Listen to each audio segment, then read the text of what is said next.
In the bustling city of Kano, a man approached a food seller, desperation etched into his weary face. He hadn't eaten in 3 days and pleaded for food on credit. The food seller, her heart heavy with regret, declined. She explained that she had already given too much on credit and her business was on the brink of collapse.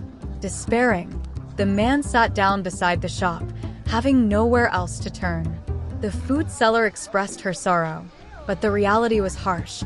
Too many in the neighborhood had taken food on credit, and it was sinking her livelihood. Time passed, and customers came and went, each noticing the man at the door, seemingly asleep but ignored by all. Finally, another man approached and inquired about the figure slumped by the shop.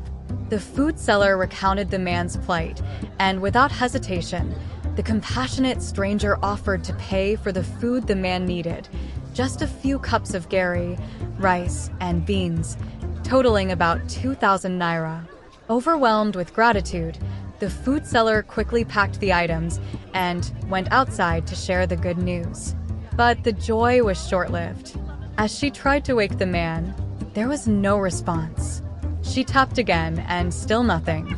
The man had died, sitting there silently, waiting for a kindness that came too late.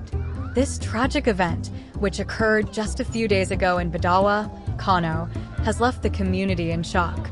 Those who passed by him, assuming he was merely resting, now grapple with the guilt of their indifference. He died hopeless, helpless, a man failed by his country. In these challenging times, if you know someone who is hungry and you can help, please do. Many walk the streets with empty stomachs, and a small act of kindness can make a world of difference.